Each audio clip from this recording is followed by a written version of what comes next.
Hello everyone, આજે આપણે start કરીશું અમાલ્ગમેશનમાં મેથડ નંબર 2. ફર્સ્ટ આપણે જે મેથડ શીખ્યા એ હતી amalgamation in the nature of purchase. Purchase ટાઈપના અમાલ્ગમેશનમાં બે કંપનીઝ એટલે આપણે બે પાર્ટીઝ કહીએ. એક કંપની જે છે એ ખરીદનાર છે એટલે પરચેસિંગ કંપની છે. બીજી કંપની જે છે એ બીજી કંપનીને આપણે કહીએ છીએ વેન્ડર એટલે કે જે બંધ થતી હોય તે કંપની. તો બંનેના બુક્સમાં અકાઉન્ટ્સ તૈયાર કરવાના હોય છે. આપણે અત્યાર સુધી જે ફર્સ્ટ મેથડ જોઈ એમાં ક્વેશ્ચન હતા accounts in the books of purchasing company or new company. New કંપનીઝના અકાઉન્ટ્સ કઈ રીતે તૈયાર કરવા, તો એ ન્યૂ કંપનીઝમાં આપણે જોયું કે જે બંધ થનાર કંપનીઓ છે, બે કંપનીઓ જે બંધ થાય છે એ બંને કંપનીઓને વેન્ડર કંપની ગણી અને એમનો બિઝનેસ પરચેસ કરીએ છીએ એ પ્રમાણે આપણે કેલ્ક્યુલેશન કરી અને નવી કંપનીઝમાં આપણે એની અકાઉન્ટિંગ એન્ટ્રી આપી અને બેલેન્સ શીટ તૈયાર કરતા હતા.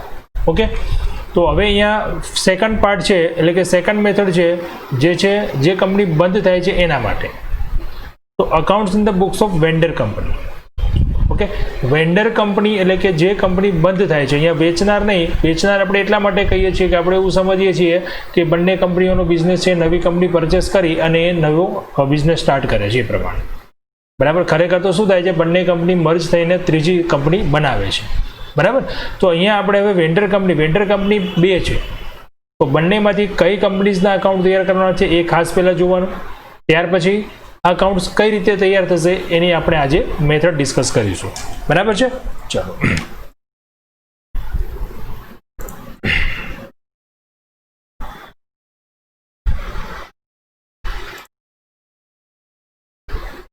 સૌથી પહેલું સ્ટેપ છે આ મેથડમાં. તમને ક્વેશ્ચન પહેલાં તો શું પૂછશે આના અંદર એ જોઈએ. તો ક્વેશ્ચન બે રીતનું આવી શકે. એક ક્વેશ્ચન એવો આવે, write journal entry in the books of vendor company and prepare ledger accounts. અથવા એવું ક્વેશ્ચન પૂછે ડાયરેક્ટ જ, prepare ledger accounts in the books of vendor company. બે કંપનીઝ છે તો બે કંપનીમાં એવું પણ ક્વેશ્ચન પૂછી શકે, એક કંપનીની એન્ટ્રી પૂછે અને બીજી કંપનીનો લેઝર અકાઉન્ટ પૂછે. એન્ટ્રીઝ પૂછે અને પછી લેઝર બનાવવાનું એક જ સાથે પૂછે તો બહુ ઇઝી થઈ જાય. એન્ટ્રીઝ લખ્યા પછી આપણે એના પરથી લેઝર આસાને બનાવી શકીએ. બરાબર, પણ અહીંયા ક્વેશ્ચન એવું છે કે ડાયરેક્ટ તમને લેઝર પૂછવાના ચાન્સીસ વધારે છે. તો કયા કયા અકાઉન્ટ્સ તૈયાર કરવા, પહેલું સ્ટેપ છે આપણું. First, share holders account. અહીંયા શેર હોલ્ડર્સ અકાઉન્ટ એટલે બે ટાઈપના શેર્સ હોય, ઇક્વિટી શેર અને પ્રેફરન્સ શેર. જો બંને શેર હોય વેન્ડર કંપનીમાં તો બંનેના અકાઉન્ટ્સ બનાવવાના, equity share holders account and preference share holders accounts. Okay, second છે રિયલાઇઝેશન અકાઉન્ટ. રિયલાઇઝેશન એકાઉન્ટ એટલે આપણે એને ગુજરાતીમાં કહીએ માલ મિલકત નિકાલ ખાતું. જ્યારે કોઈ પણ ધંધો બંધ થાય એટલે એમની મિલકત અને એનું દેવું એને નિકાલ કઈ રીતે કરવો એ નિકાલ કરવા માટે આપણે એક સ્પેશિયલ અકાઉન્ટ બનાવીએ. એ એકાઉન્ટને કહેવાય રિયલાઇઝેશન અકાઉન્ટ. તો અહીંયા પણ આપણી કંપની બંધ થાય છે તો એ બંધ થતી વખતે એનું એસેટ્સ લાયબિલિટીઝ કઈ રીતે ડિસ્પોઝ કરીએ છીએ એના માટે રિયલાઇઝેશન અકાઉન્ટ બનાવવાનું. ત્યાર પછી છે bank and cash account. Cash account કે બેંક એકાઉન્ટ હોય તો એ બનાવવાનું છે. ન્યૂ કંપનીઝ અકાઉન્ટ, નવી કંપની ખરીદનારનું અકાઉન્ટ અહીંયા બનશે. આપણો બિઝનેસ કોણે ખરીદ્યો એ ન્યૂ કંપનીઝ અકાઉન્ટ બનશે. 5 નંબર છે ન્યૂ કંપનીઝ શેર્સ અકાઉન્ટ. અહીંયા પણ જો મેં શેર્સ અકાઉન્ટ લખ્યું છે એટલે નવી કંપનીએ વેચનાર કંપનીને ઇક્વિટી શેર આપ્યા હોય તો new companies equity share account, અને પ્રેફરન્સ શેર પણ આપ્યા હોય તો new companies preference share account. એવા બે એકાઉન્ટ બનશે. ઓકે, તો આટલા અકાઉન્ટ્સ થયા, 5 અકાઉન્ટ્સ. 5 અકાઉન્ટ્સ છે પણ એમાં શેર હોલ્ડર્સ અકાઉન્ટ એટલે જો બે ટાઈપના શેર હશે તો બે એકાઉન્ટ બનશે. રિયલાઇઝેશન અકાઉન્ટ દરેકમાં કમ્પલસરી આવશે. બેંક કેશ અકાઉન્ટ પણ આવશે કમ્પલસરી. ન્યૂ કંપનીઝ અકાઉન્ટ પણ કમ્પલસરી. નવી કંપનીએ પરચેસ પ્રાઇસમાં જે પણ વસ્તુ આપી હશે એટલે કે ઇક્વિટી શેર આપ્યા હશે, પ્રેફરન્સ શેર આપ્યા હશે તો ઇક્વિટી શેર અકાઉન્ટ બનશે, પ્રેફરન્સ શેર અકાઉન્ટ. પણ અહીંયા લખવું શું પડશે, new companies equity share and new companies preference share. Okay, accounts બની ગયા પછી આ એકાઉન્ટ્સમાં એન્ટ્રી કઈ રીતે આપણે આપીશું, અકાઉન્ટ્સની અંદર ઇફેક્ટ કઈ રીતે આપીશું તેના માટેનું સ્ટેપ નંબર 2 છે. ચલો, ફર્સ્ટ છે એમાં all બેલેન્સીસ given in balance sheet are transferred to accounts opened. જે અકાઉન્ટ્સ આપણે ઓપન કર્યા એ એકાઉન્ટ્સમાં વેન્ડર કંપનીની જે ઓલ્ડ બેલેન્સ શીટ જે તમને રકમમાં આપેલી હોય એ બેલેન્સ શીટની અંદર જેટલા પણ બેલેન્સીસ આપેલા છે, જેટલી પણ બાકીઓ આપી છે, એ બધી જ બાકીઓને આપણે ટ્રાન્સફર કરીશું જે આ અકાઉન્ટ્સ ઓપન કર્યા એમાં. બરાબર. કઈ રીતે ટ્રાન્સફર કરીશું? તો એના માટે 2 પોઈન્ટ્સ યાદ રાખવાના છે. આપણી પાસે શું આપેલા છે? લાયબિલિટી અને એસેટ બેલેન્સ શીટમાં. તો all assets are transferred to debit side of realisation account. આપણે એસેટ્સ અને લાયબિલિટી ડિસ્પોઝ કરવા માટે કયું અકાઉન્ટ તૈયાર કરવાનું છે? રિયલાઇઝેશન. તો ઓલ એસેટ્સ, જેટલી પણ એસેટ છે બધી ટ્રાન્સફર કરી દો ક્યાં? રિયલાઇઝેશન અકાઉન્ટ્સમાં ડેબિટ સાઇડ. પણ અહીંયા ધ્યાન રાખવાનું છે, બધી એસેટનો મતલબ એ નથી થતો કે ફિક્ટિટિયસ એસેટ્સ પણ ત્યાં ટ્રાન્સફર કરો. અવાસ્તવિક મિલકતો ટ્રાન્સફર નહીં થાય, ઓનલી જે રિયલ એસેટ છે એ ટ્રાન્સફર થશે. એટલે પ્લાન્ટ મશીનરી, બિલ્ડિંગ, ફર્નિચર, બરાબર છે, એ બધું જે હશે એ ટ્રાન્સફર થશે, બીજું કોઈ ટ્રાન્સફર થશે નહીં. ઓકે. સેકન્ડ છે all liabilities are transfer to the credit side of realisation account. Liabilities જેટલી પણ છે, લોંગ ટાઈપ લાયબિલિટીઝ હોય કે કરંટ લાયબિલિટીઝ હોય, ડિબેન્ચર છે, બેંક લોન છે, ઇન્ટરેસ્ટ ઓન ડિબેન્ચર છે, પ્રીપેડ આઉટસ્ટેન્ડિંગ એક્સપેન્સીસ છે, બરાબર, ક્રેડિટર્સ છે, આ બધી જ લાયબિલિટીને ક્યાં ટ્રાન્સફર કરી દો? રિયલાઇઝેશન અકાઉન્ટમાં credit side. Okay.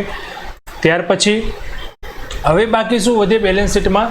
Assets transfer કરી દીધી, લાયબિલિટીઝ ટ્રાન્સફર કરી દીધી. તો લાયબિલિટી સાઇડ બાકી શું વધ્યું? ઇક્વિટી શેર બાકી રહેશે, પ્રેફરન્સ શેર હશે તો પ્રેફરન્સ શેર બાકી રહેશે, રિઝર્વ બાકી રહેશે, બરાબર છે, આ બધું બાકી રહેશે. અને એસેટ સાઇડ જોઈએ તો ખાલી બાકી શું રહ્યું? ફિક્ટિટિયસ એસેટ્સ. તો આને કઈ રીતે ટ્રાન્સફર કરશો? તો એના માટે થર્ડ પોઈન્ટ છે. જો ઇક્વિટી શેર કેપિટલ હોય, પ્રોફિટ એન્ડ લોસ અકાઉન્ટ્સ છે, reserve, security premium and fictitious assets are transferred to equity shareholders account. Equity share, P&L account, reserve, security premium and fictitious assets are transferred to equity shareholders. પણ આ બધું જ ક્યાં લઈ જવાનું? Equity શેરહોલ્ડરના અકાઉન્ટમાં. In short, આપણે પહેલા જ્યારે એકાઉન્ટ તૈયાર કરશું એટલે એકાઉન્ટની અંદર પહેલી ઇફેક્ટ ક્યાંથી આપીશું? બેલેન્સ શીટમાંથી. હવે બેલેન્સ શીટમાં શું હશે? તો એસેટ્સ હશે, લાયબિલિટીઝ હશે, રિઝર્વ હશે અને કેપિટલ હશે. તો એસેટ્સ ક્યાં લઈ જવાની? રિયલાઇઝેશનમાં ડેબિટ સાઇડ. લાયબિલિટીઝ ક્યાં લઈ જવાની? ટ્રાન્સફર કરવાની આપણે રિયલાઇઝેશનમાં ક્રેડિટ સાઇડ. અને હવે બાકી વધ્યું એ બધું જ ક્યાં ટ્રાન્સફર કરી દો? ઇક્વિટી શેર હોલ્ડર્સના અકાઉન્ટ્સમાં. એટલે કે ઇક્વિટી શેર, રિઝર્વ અને ફિક્ટિટિયસ એસેટ્સ બધું જ. ઓકે. નંબર 4 છે preference share capital. Yes, preference share capital બાકી રહેશે તો પ્રેફરન્સ શેર ક્યાં ટ્રાન્સફર કરો? પ્રેફરન્સ શેર હોલ્ડરના અકાઉન્ટમાં. એના માટે અલગથી એકાઉન્ટ બનાવવાનું પ્રેફરન્સ શેર હોલ્ડરનું, તો ત્યાં ટ્રાન્સફર કરો. તો આ 2 સ્ટેપ જે છે એ 2 સ્ટેપ ખાસ અગત્યના. કયા કયા? લેઝર બનાવવા, અને લેઝર બનાવ્યા પછી એમાં આપણે કઈ રીતે એની એન્ટ્રીઝ આપવી. ઓકે. સ્ટેપ નંબર 3 છે પછી આ તો આપણે શું કર્યું? તો જે બેલેન્સીસ હતા વેન્ડર કંપનીના એ બેલેન્સીસને આપણે ક્લોઝ કર્યા. એટલે એસેટ્સને ક્લોઝ કરી, લાયબિલિટીઝ ક્લોઝ કરી, કેપિટલ ક્લોઝ કરી, રિઝર્વ ક્લોઝ કરી, આ બધું જ ક્લોઝ કરીને આપણે ટ્રાન્સફર કરી દીધું એને એના રિલેવન્ટ અકાઉન્ટ્સમાં.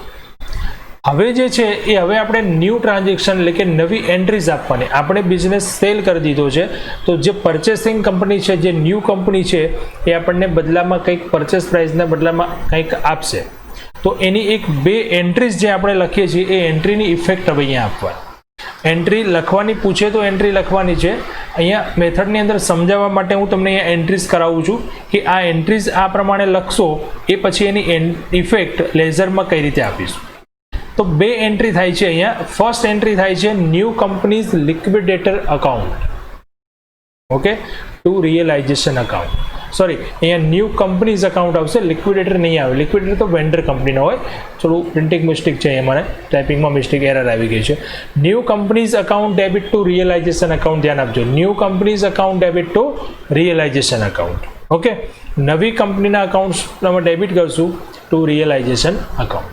એટલે કે જેટલી પરચેસ પ્રાઇસ આપણે લેવાની છે એ ન્યૂ કંપનીઝ અકાઉન્ટ ડેબિટ, નવી કંપની ખાતે ઉધાર થશે ટુ રિયલાઇઝેશન અકાઉન્ટ. કારણ કે હવે તો આપણે બધા એકાઉન્ટ લેઝર ક્લોઝ કરીને ક્યાં લઈ ગયા? રિયલાઇઝેશનમાં. તો નવું કોઈ એકાઉન્ટ એના માટે ક્રિએટ નહીં કરવાનું, બધું હવે ટ્રાન્ઝેક્શન ક્યાં થશે? ઓનલી રિયલાઇઝેશન અકાઉન્ટમાં. સેકન્ડ એન્ટ્રીની ઇફેક્ટ એ આવશે કે જે પણ તમને મળે છે પરચેસ પ્રાઇસમાં, ઇક્વિટી શેર હોય કે પ્રેફરન્સ શેર હોય કે કેશ, તો new companies equity share account debit, new companies preference share account debit, cash account debit to realisation. Okay. તો અહીંયા તમારે આ 2 એન્ટ્રી, પહેલાં 2 એન્ટ્રી છે એ એન્ટ્રી ની ઇફેક્ટ આપવાની છે આપણે લેઝર એકાઉન્ટમાં અને અહીંયા એમાઉન્ટ કઈ આવશે તો એમાઉન્ટ આવશે પરચેસ પ્રાઇસ બરાબર છે અહીંયા તમારે ખાસ ધ્યાન એ રાખવાનું છે કરેક્શનમાં હું તમને કહું એ સમજવાનું છે અહીંયા લિક્વિડેટર એકાઉન્ટ આવશે નહીં બરાબર છે આ લિક્વિડેટર એકાઉન્ટ આવતું નથી ન્યૂ કંપનીઝ એકાઉન્ટ આવે છે ફ્રેન્ડ્સ બીજી પણ અહીંયા એક એરર છે અહીંયા રિયલાઇઝેશન એકાઉન્ટ નહીં આવે અહીંયા આવશે ન્યૂ કંપની આવશે ધ ન્યૂ કંપની બરાબર new companies equity share account debit new companies preference share account debit cash account debit to new company આવશે રાઈટ તો આ થોડી એરર છે હું તમને પીડીએફ મોકલીશ એમાં કરેક્શન કરી દઈશું પણ અહીંયા ધ્યાન આપજો ખાસ બંનેમાં વેલ્યુ એમાઉન્ટ કઈ આવે છે પરચેસ પ્રાઇસ ઓકે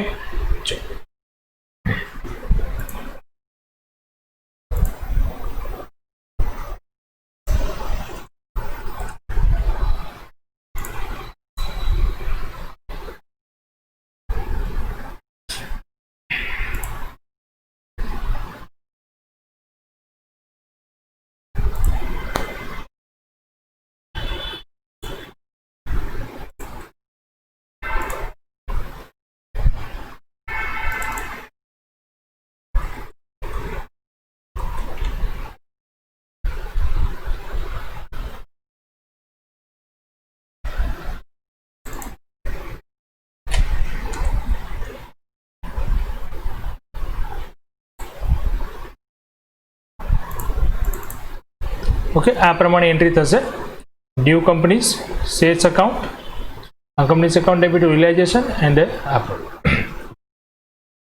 आ थी गयु आपणुं थर्ड स्टेप हवे स्टेप नंबर 4 है assets and liabilities not taken over must be disposed जे एसेट्स एंड लायबिलिटीज जे नवी कंपनी नहीं लेती एनो निकाल करवानो तो निकाल में शू करी शके वेंडर कंपनी ए एसेट्स के लायबिलिटीज ने सेल करी दे थर्ड पार्टी ने अथवा कोई शेर होल्डर ने आपवामां आवे के ए प्रमाणे गमे ते जे पण डिस्पोज माटे तमने इन्फॉर्मेशन आपी होय ए प्रमाणे बराबर छे लायबिलिटीज ने पण पेमेंट जे प्रमाणे कर्युं ए प्रमाणे अने लास्ट स्टेप छे अकाउंट क्लोज आ जेटला पण एकाउंट्स आपणे खोल्या छे जे बनाया छे बधा एकाउंट शुं करी दઈએ क्लोज अने account one by one step by step close करवाना छे एना पण पॉइंट्स आपणे याद राखवाना छे बराबर चलो तो 5 स्टेप में आपणे आ मेथडनो क्वेश्चन सोल्व करवानो छे फर्स्ट कया कया लेजर बनाववाना ए ध्यान राखवानुं लेजर बनाया पछी लेजर में आपणे कई रीते इफेक्ट तो सौथी पहेला इफेक्ट क्यांथी आपवानी बेलेन्स शीट्स मांथी त्यार पछी बे एंट्रीज आपणे अहींया पास करवानी छे परचेस प्राइस माटेनी एटले ए एंट्री प्रमाणे इफेक्ट आपवानी छे अने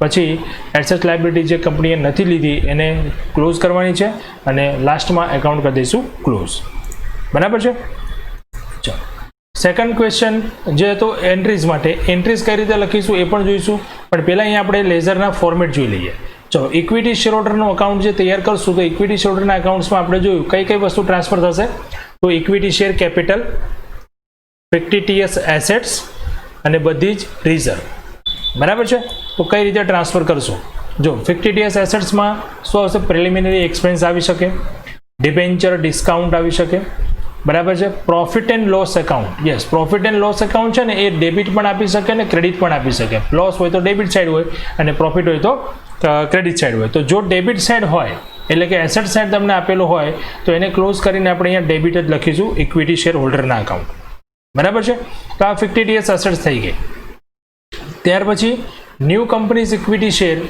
डेबिट साइड कई कई विगत आवे चेक करिए छे आपणे न्यू कंपनीज इक्विटी शेर એટલે નવી કંપનીએ જે ઇક્વિટી શેર જે શેર હોલ્ડરને આપ્યા છે એ અહીંયા આવશે ત્યાર પછી જો નવી કંપનીએ ઇક્વિટી શેર હોલ્ડરને પ્રેફરન્સ શેર આપ્યા હોય તો new companies preference share account અને કેશ અકાઉન્ટ તો અહીંયા જો જે ફર્સ્ટ સેકન્ડ અને થર્ડ આ ત્રણ વિગતો જે હતી એ ક્યાંથી આવે છે તો એ આવે છે બેલેન્સ શીટમાંથી જે આપણને બેલેન્સ શીટમાં ફિક્ટિટિયસ એસેટ તરીકે એસેટ્સમાં આપેલી હશે તે અને બાકીની જે એન્ટ્રી છે એ એન્ટ્રી ક્યાંથી આવે છે તો જે આપણે પરચેસ પ્રાઇસનું પેમેન્ટ કરીએ છીએ એમાંથી નવી કંપની ઇક્વિટી શેરહોલ્ડરને જે પણ આપે છે એ બરાબર છે અને જે ડિફરન્સ આવશે એ ડિફરન્સ અહીંયા આપણે રિયલાઇઝેશન એકાઉન્ટમાંથી અહીંયા ટ્રાન્સફર કરીશું બરાબર છે અને ક્રેડિટ સાઇડ શું આવશે તો credit side equity share capital જે કેપિટલ હતી એ જનરલ રિઝર્વ સિક્યોરિટી પ્રીમિયમ અને પ્રોફિટ એન્ડ લોસ એકાઉન્ટ જો ક્રેડિટ હશે તો ક્રેડિટ આવશે અને ડેબિટ હશે તો ડેબિટ બરાબર છે અને રિયલાઇઝેશન એકાઉન્ટ હવે રિયલાઇઝેશન એકાઉન્ટ અહીંયા બંને બાજુ છે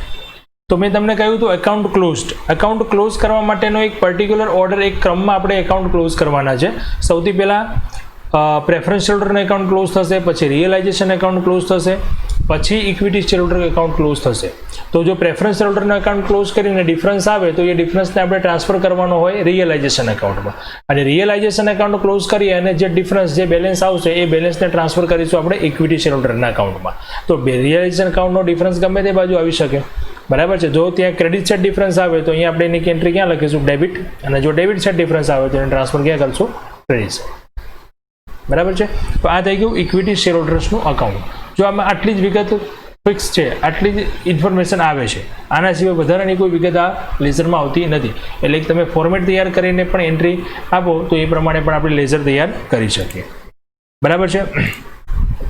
પ્રેફરન્સ શેર હોલ્ડરનું અકાઉન્ટ. તો પ્રેફરન્સ શેર હોલ્ડરના અકાઉન્ટ્સમાં આપણે જોયું તો ઓનલી ટ્રાન્સફર શું કરવાનું છે? પ્રેફરન્સ શેર કેપિટલ, બરાબર. અને નવી કંપની એને જે આપશે એ આપણે ટ્રાન્સફર કરી દઈશું એના અકાઉન્ટમાં. તો એ પ્રેફરન્સ શેર હોલ્ડરનું અકાઉન્ટ આ રીતે બનશે. જો પ્રેફરન્સ શેર કેપિટલ જે હશે આપણે અહીંયા ટ્રાન્સફર કરી દઈશું જમા બાજુ credit side, preference share capital account. નવી કંપની પ્રેફરન્સ શેર હોલ્ડરને ઇક્વિટી શેર આપશે તો new companies equity share, preference share આપશે તો new companies preference share, cash આપશે તો કેશ એકાઉન્ટ. અને અહીંયા જો રિયલાઇઝેશન એકાઉન્ટ લખ્યું મેં ડિફરન્સ, એટલે જો અહીંયા ડિફરન્સ આવે તો એ પણ તમારે રિયલાઇઝેશન એકાઉન્ટમાં ટ્રાન્સફર કરવાનો, અને અહીંયા ડિફરન્સ આવે તો એ પણ રિયલાઇઝેશન એકાઉન્ટમાં ટ્રાન્સફર કરવાનો. સૌથી પહેલાં કયું એકાઉન્ટ ક્લોઝ કરવાનું છે? પ્રેફરન્સ શેર હોલ્ડરનું. પ્રેફરન્સ શેર હોલ્ડરનું એકાઉન્ટ ક્લોઝ કરો અને જે ડિફરન્સ આવે એ ડિફરન્સને ટ્રાન્સફર ક્યાં કરવાનું છે? રિયલાઇઝેશન એકાઉન્ટમાં. તો ડિફરન્સ ગમે તે સાઈડ આવી શકે છે, બરાબર. ત્યાર પછી એકાઉન્ટ બનાવીશું રિયલાઇઝેશન.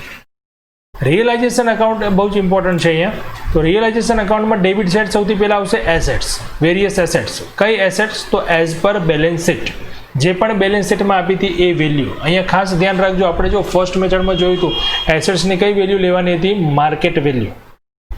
પણ કઈ કેલ્ક્યુલેશનમાં? નેટ એસેટની કેલ્ક્યુલેશનમાં. તો અહીંયા હવે તમને જે ક્વેશ્ચન પૂછશે ને આ બંને મેથડ આપણે જ્યારે મર્જ કરશું ત્યારે, તો ક્વેશ્ચન એવો પણ આવી શકે, prepare balance sheet in the new companies account. નવી કંપનીના ચોપડામાં એની બેલેન્સ શીટ તૈયાર કરો, and prepare ledger accounts in the vendor company. બરાબર, in the vendor company books. Vendor કંપનીના બુક્સમાં આપણે લેઝર બનાવવાના અને નવી કંપનીની બુક્સમાં બેલેન્સ શીટ બનાવવાના. તો બેલેન્સ શીટ બનાવવા માટે આપણે નેટ એસેટ છે, પરચેસ પ્રાઇસ બધી કેલ્ક્યુલેશન કરવાની જ હશે, બરાબર. તો નવી કંપનીના હિસાબો તૈયાર કરો ત્યારે માર્કેટ વેલ્યુ, બટ વેન્ડર કંપનીના હિસાબો તૈયાર કરો ત્યારે એસેટ્સ અને લાયબિલિટીઝ બધાની વેલ્યુ કઈ લેવાની? બેલેન્સ શીટમાં જે આપી છે એ જ, બરાબર છે. એમાં ન્યૂ માર્કેટ વેલ્યુ ધ્યાનમાં લેવાની નહીં. એક એન્ટ્રી આવશે અહીંયા કેશ એકાઉન્ટ લિક્વિડેશન એક્સપેન્સ. હવે કંપની બંધ થશે તો લિક્વિડેશન એક્સપેન્સ થશે, તો એનું પેમેન્ટ કરશો તો એને પેમેન્ટની એન્ટ્રી અહીંયા આવશે ડેબિટ સાઇડ, બરાબર છે. પ્રેફરન્સ શેર હોલ્ડર્સ અકાઉન્ટ, હમણાં આપણે જોયું હતું ને, પ્રેફરન્સ શેર હોલ્ડર અકાઉન્ટનો ડિફરન્સ આવે તો આપણે રિયલાઇઝેશન અકાઉન્ટમાં ટ્રાન્સફર કરવાનો. તો જો ત્યાં ક્રેડિટ સાઇડ ડિફરન્સ આવે તો અહીંયા આપણે ડેબિટ સાઇડ લખી દઈશું difference. Equity share holders account એટલે રિયલાઇઝેશન અકાઉન્ટનો જે ડિફરન્સ આવે એ આપણે ટ્રાન્સફર ક્યાં કરવાનો? ઇક્વિટી શેર હોલ્ડરમાં. એટલે જો ડેબિટ સાઇડ ડિફરન્સ આવે તો આપણે અહીંયા લખી દઈશું ઇક્વિટી શેર હોલ્ડર અકાઉન્ટ, બરાબર, ડિફરન્સ. ક્રેડિટ સાઇડ શું આવશે? તો various liabilities as per balance sheet value. જેમ એસેટ છે એ પ્રમાણે અહીંયા લાયબિલિટી ટ્રાન્સફર કરી દઈશું આપણે બધી. અને ન્યૂ કંપનીઝ અકાઉન્ટ, અને નવી કંપનીના અકાઉન્ટ્સમાં આપણે જે જર્નલ એન્ટ્રી 2 સેકન્ડ 3rd સ્ટેપમાં કરી હતી ને, એ જે પરચેસ પ્રાઇસ આપણે લેવાની થશે એ આપણે અહીંયા લખીશું ન્યૂ કંપનીઝ અકાઉન્ટ, બરાબર. અને ઇક્વિટી શેર હોલ્ડર અકાઉન્ટ મતલબ ડિફરન્સ આવે ઇક્વિટી શેર હોલ્ડરમાં ટ્રાન્સફર કરી દઈશું. જે પણ ડિફરન્સ આવે એ અહીંયા ડિફરન્સ આવે તો આપણે ડેબિટ સાઇડ અને ક્રેડિટ સાઇડ આવે તો ક્રેડિટ સાઇડ. આ થઈ ગયું રિયલાઇઝેશન અકાઉન્ટ. નેક્સ્ટ છે એના પછી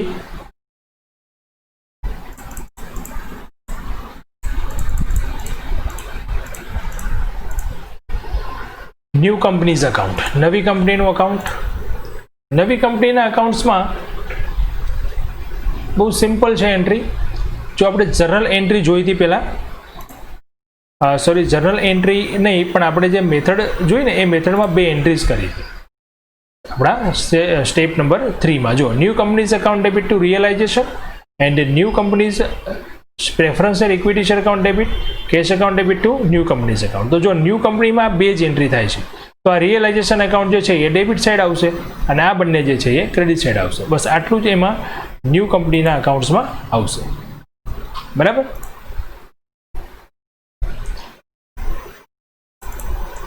જો અહીંયા જો રિયલાઇઝેશન એકાઉન્ટ, અહીંયા ડેબિટ થયું, રિયલાઇઝેશનમાં ક્રેડિટ. નવી કંપની ઇક્વિટી શેર આપશે, પ્રેફરન્સ શેર આપશે, કેશ આપશે, જે પણ આપશે એ બધું થઈ જશે ક્રેડિટ. એટલે આ એકાઉન્ટ ઓલવેઝ ક્લોઝ જ થઈ જશે, એમાં ક્યારેય કોઈ બેલેન્સ આવશે નહીં. હવે અહીંયા જો જેટલા પણ અહીંયા તમે લખ્યા છે ને ક્રેડિટ, એ બધા એકાઉન્ટ આપણે તૈયાર કરવાના. ઇક્વિટી શેર તો ન્યૂ કંપનીઝ ઇક્વિટી શેર બનાવવાનું, પ્રેફરન્સ શેર તો ન્યૂ કંપનીઝ પ્રેફરન્સ શેર બનાવવાનું. હવે એની ઇફેક્ટ પણ અહીંયા ક્રોસ થઈ જશે. જો અહીંયા ન્યૂ કંપનીઝ ઇક્વિટી શેર લખ્યું ક્રેડિટ, તો અહીંયા ન્યૂ કંપની ઇક્વિટી શેરમાં ડેબિટ સાઇડ આવશે ન્યૂ કંપનીઝ એકાઉન્ટ. આ શેર આપણે જેને આપીશું એની ઇફેક્ટ આપીશું અહીંયા, એટલે કે જેને આપશો મતલબ કોને આપી શકીએ, ઇક્વિટી શેર હોલ્ડરને આપીએ અથવા પ્રેફરન્સ હોલ્ડરને આપીએ. તો ઇક્વિટી શેર હોલ્ડરને આપો તો new companies equity share holder account, અને પ્રેફરન્સ શેર હોલ્ડરને આપો તો new companies preference share holder account. એટલે આ એકાઉન્ટ પણ ઓલવેઝ ક્લોઝ, નો બેલેન્સ આવશે નહીં. પ્રેફરન્સ શેર એકાઉન્ટમાં પણ એવું જ આવશે. જે ક્રોસ એન્ટ્રી આપણે જ્યાં કરી હતી એ પ્રમાણે ન્યૂ કંપનીમાં ક્રેડિટ હતું તો અહીંયા ડેબિટ થઈ જશે ન્યૂ કંપનીઝ એકાઉન્ટ. અને આ શેર પણ તમે જેને આપો છો, એટલે કે ઇક્વિટી શેર હોલ્ડરને આપો અથવા પ્રેફરન્સ શેર હોલ્ડરને આપો, તો એ લખી દઈશું new companies equity share holder account અથવા new companies preference share holder account. બરાબર. અને લાસ્ટ કેશ એકાઉન્ટ. કેશ એકાઉન્ટમાં જનરલી આપણે કેશ એકાઉન્ટની એન્ટ્રી કરતા હોય એ પ્રમાણે નવી કંપની જો કેશ આપશે તો ન્યૂ કંપનીમાં આપણે ક્રેડિટ સાઇડ લખ્યું હશે કેશ, તો કેશમાં ડેબિટ સાઇડ આવી જશે ન્યૂ કંપનીઝ એકાઉન્ટ. બરાબર છે. ક્રેડિટ સાઇડ શું આવી શકે, તો ક્રેડિટ સાઇડ આવશે રિયલાઇઝેશન એકાઉન્ટ. કયું, જે લિક્વિડેશન એક્સપેન્સ રિયલાઇઝેશનમાં ડેબિટ કર્યું હતું ને, તો અહીંયા થઈ જશે ક્રેડિટ. અને આ એકાઉન્ટનો જે ડિફરન્સ આવશે એ ઓલવેઝ ક્રેડિટ સાઇડ જ આવશે.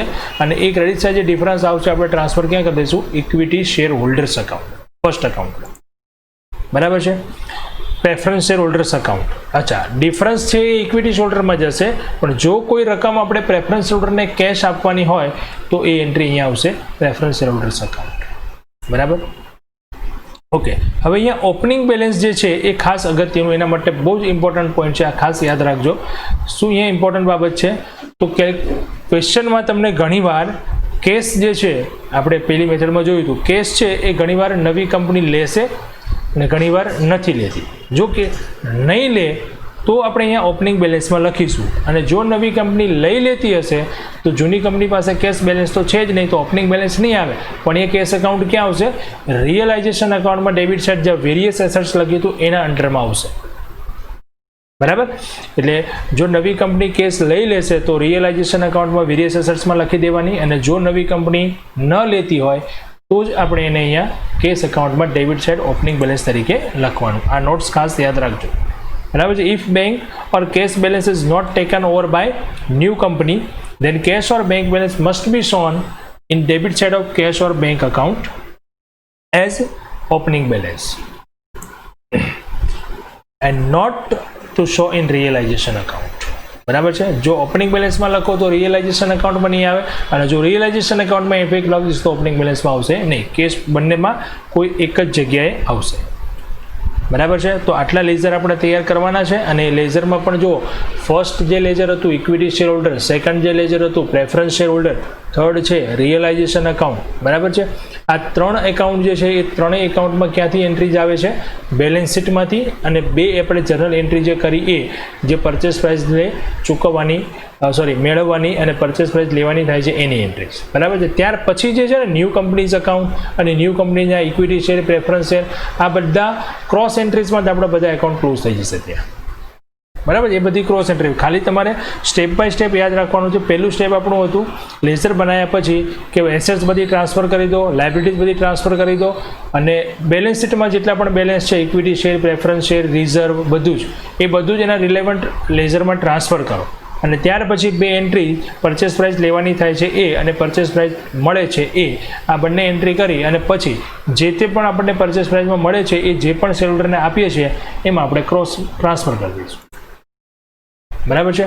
તો આ લેઝર બનાવવાની મેથડ થઈ ગઈ. હવે જો આપણને જનરલ એન્ટ્રીઝ પૂછે તો જનરલ એન્ટ્રીઝ આપણે આની કઈ રીતે લખવી, આ બંને વસ્તુઓ છે ને એકબીજાનું કોમ્બિનેશન છે. બંને વસ્તુ તમે એકવાર ક્લિયર કરશો એટલે એન્ટ્રીઝ પણ લખી શકશો આરામથી અને લેઝર પણ બનાવી શકાશે. બરાબર છે. ઓકે. એસેટ્સ અને liabilities not taken over by the new company are dispose. આપણો સ્ટેપ નંબર 4 હતું. આ કઈ રીતે ડિસ્પોઝ કરશો, તો એની આ પ્રમાણે એન્ટ્રીઝ કરવી પડશે. જો આપણે એસેટ્સને કેશમાં સેલ કરી દીધી હોય તો cash account debit to assets account. બરાબર છે. ક્લોઝ થઈ જશે. પણ એસેટ્સ જે છે એ આપણે અહીંયા ક્લોઝ કરી દીધી છે, તો ક્લોઝ કરી છે તો એસેટ્સની જગ્યાએ શું આવશે? Realisation account. એસેટ્સ આવશે નહીં. બરાબર, આપણને સમજવા માટે તમને મેં એન્ટ્રીઝ અહીંયા લખી એસેટ્સ, બાકી એસેટ્સ અહીંયા આવશે નહીં. જો લાયબિલિટીઝ આપણે પે કરી હોય તો liabilities account debit to cash or bank account. બરાબર છે, ઓકે. અને હવે જોઈએ આપણે જે લેઝર આપણે ક્લોઝ કરવાના હતા એ સૌથી પહેલા કયું લેઝર ક્લોઝ કરશું? Preference share holders account. અને જે પણ ડિફરન્સ આવે એ ટ્રાન્સફર ક્યાં કરશો? રિયલાઇઝેશન અકાઉન્ટમાં. સેકન્ડ નંબર ક્લોઝ કરવાનું છે રિયલાઇઝેશન અકાઉન્ટ, અને એનો પણ જે ડિફરન્સ આવે એ ટ્રાન્સફર કરવાનો છે to equity share holder account. Third number છે close cash account, difference transfer to equity share holder account. Fourth સ્ટેપમાં ક્લોઝ કરવાનું છે equity share holders account. It must not show any balance. હંમેશા equity share હોલ્ડરનું account close થઈ જવું જોઈએ, એમાં બેલેન્સ આવવું જોઈએ નહીં, તો જ આપણો ક્વેશ્ચન સાચો ગણાશે. બરાબર. ત્યાર પછી કયા એકાઉન્ટ રહ્યા? ન્યૂ કંપનીઝ અકાઉન્ટ, એમાં પણ કોઈ બેલેન્સ નહીં રહે. New company shares account, equity કે પ્રેફરન્સ, એમાં પણ કોઈ બેલેન્સ રહેશે નહીં. આ બધા એકાઉન્ટ થઈ જશે ક્લોઝ. બેલેન્સીસ ક્યાં આવશે? પ્રેફરન્સ હોલ્ડરમાં આવી શકે, મે બી આવી શકે, ના હોય તો ક્લોઝ થઈ જશે, કોઈ બેલેન્સ નહીં આવે. પણ આવે તો ટ્રાન્સફર ક્યાં કરવાનું? આપણે રિયલાઇઝેશન અકાઉન્ટમાં. રિયલાઇઝેશન અકાઉન્ટનું બેલેન્સ આવશે, કેશ એકાઉન્ટમાં બેલેન્સ આવશે. આ બધા એકાઉન્ટ આપણે ટ્રાન્સફર ક્યાં કરી દેવાના? છેલ્લે ઇક્વિટી શેર હોલ્ડર. બરાબર છે. ચલો હવે આપણે જર્નલ એન્ટ્રીઝ જોઈએ. તો જર્નલ એન્ટ્રીઝ પણ આ જ પ્રમાણે રિપીટ થશે. જે પ્રમાણે સ્ટેપ બાય સ્ટેપ આપણે જે લેઝરમાં ઇફેક્ટ આપીને એ પ્રમાણે હવે આપણે એની જર્નલ એન્ટ્રી લખવાની. તો ચલો સૌથી પહેલાં આપણે જર્નલ એન્ટ્રીમાં પહેલું શું લખ્યું? તો એસેટ્સ અને લાયબિલિટીઝને આપણે ક્લોઝ કરવી છે. એસેટ્સ એન્ડ લાયબિલિટીઝને આપણે અકાઉન્ટ ક્લોઝ કરવા છે. તો ફર્સ્ટ એન્ટ્રી જોઈએ તો આપણે ટુ ક્લોઝ એસેટ્સ અકાઉન્ટ. બધી જ એસેટ્સ મિલકતોના ખાતા બંધ કરતી વખતે બંધ કરવા માટે શું કરશો? એન્ટ્રી ક્યાં લઈ જાઓ? એસેટ્સનું અકાઉન્ટ ક્લોઝ કરવું હોય તો એસેટ્સનો બેલેન્સ હંમેશા શું હોય? ડેબિટ. ક્લોઝ કરો તો એને શું કરવું પડે? ક્રેડિટ. ક્લોઝ કરીને આપણે એને ક્યાં લઈ જઈશું? રિયલાઇઝેશનમાં. તો એન્ટ્રીઝ બની ગઈ realisation account debit to various assets account. બરાબર છે. એ જ પ્રમાણે હવે શું ક્લોઝ કરશો?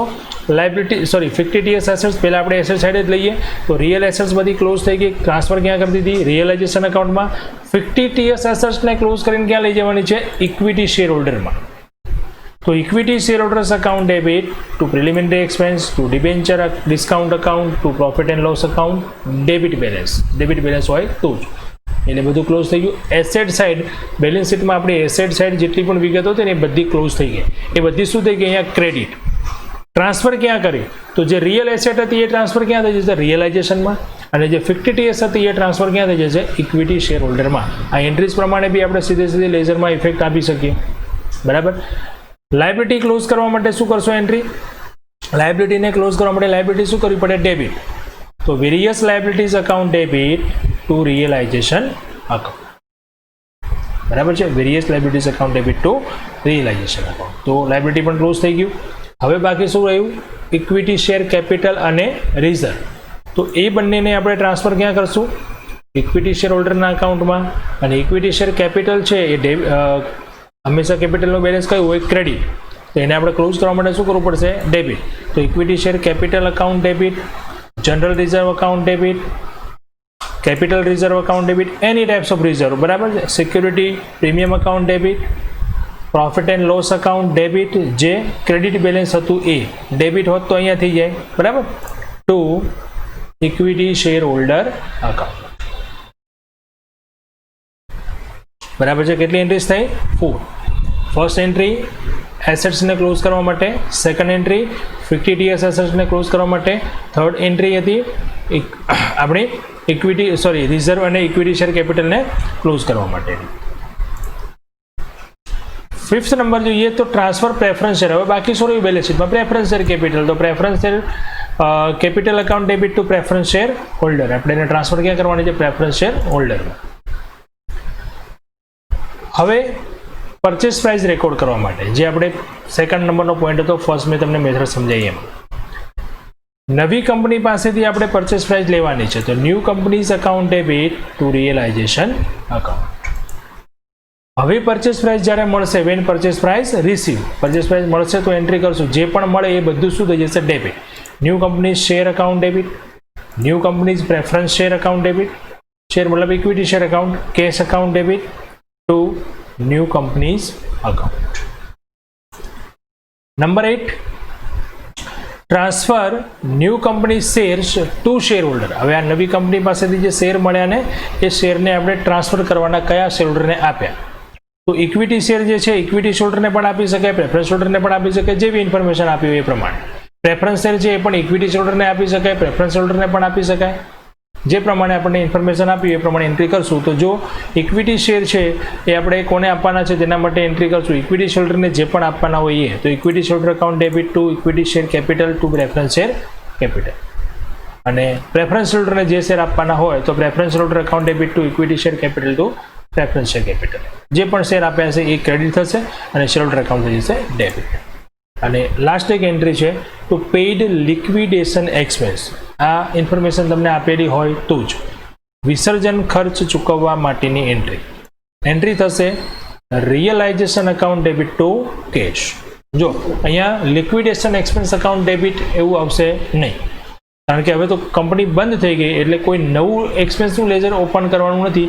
એ બધું જ આપણે ઇફેક્ટ ક્યાં આપવાની? રિયલાઇઝેશનમાં. તો realisation account debit to cash. બરાબર છે. તો આ હતી આપણી એન્ટ્રીઝ. બરાબર છે. તો અહીંયા તમને આજે આપણે જે બે મેથડ શીખ્યા એ બંને મેથડની અંદર મેથડ નંબર 2 ની અંદર આપણે વેન્ડર કંપનીના હિસાબો તૈયાર કરવાના છે. અને વેન્ડર કંપનીના હિસાબોની અંદર આપણને પૂછી શકે બે ટાઈપના ક્વેશ્ચન. એક પૂછી શકે write journal entries in the books of vendor company. બીજો ક્વેશ્ચન પૂછી શકે prepare ledger account in the books of vendor company. બંને એકબીજા સાથે સંકળાયેલા જ પોઈન્ટ છે. જો એન્ટ્રીઝ આવડશે તો આપણને લેઝરમાં ઇફેક્ટ આપતા ઓલમોસ્ટ આવડશે જ. બરાબર, કેમ કે જે પ્રમાણે ડેબિટ ક્રેડિટ થાય છે એ જ પ્રમાણે આપણે લેઝર તૈયાર કરવાના છે. અને લેઝરના ફોર્મેટ તૈયાર કરી દેશો તો એના પરથી આપણે એન્ટ્રીઝ પણ યાદ રાખી શકીએ. બરાબર છે. એટલે બંને પોઈન્ટ આપણે આ લેક્ચરમાં ડિસ્કસ કર્યા. અને બંને પોઈન્ટની અંદર તમારે ખાસ આ મેથડનો ક્વેશ્ચન સોલ્વ કર્યા પહેલાં આ જે મેથડ છે એ મેથડના જે પણ અહીંયા તમને લેઝરના ફોર્મેટ લખાવ્યા છે ફોર્મેટ અને આ જે 9 એન્ટ્રીઝ આ એન્ટ્રીઝ બરાબર તૈયાર કરી લેવાની છે. બરાબર છે. એનો ક્વેશ્ચન સોલ્વ કરીએ તો પહેલું તમને જો આ ક્લિયર હશે તો ક્વેશ્ચન કરતી વખતે જલ્દી સમજ આવશે અને ક્વેશ્ચન આરામથી સોલ્વ કરી શકાશે. બરાબર છે. તો ખાસ ધ્યાનથી આ લેક્ચરમાં જે આપણે જે ડિસ્કસ કરી છે મેથડ એ બરાબર સમજજો અને તૈયાર કરી લેજો પહેલાં ખાસ. ત્યાર પછી આપણે નેક્સ્ટ લેક્ચરમાં હવે આનો આ ટાઈપની એટલે કે આ મેથડનો ક્વેશ્ચન સોલ્વ કરીશું. બરાબર છે. ત્યાં સુધી દરેકને જય પ્રભુ.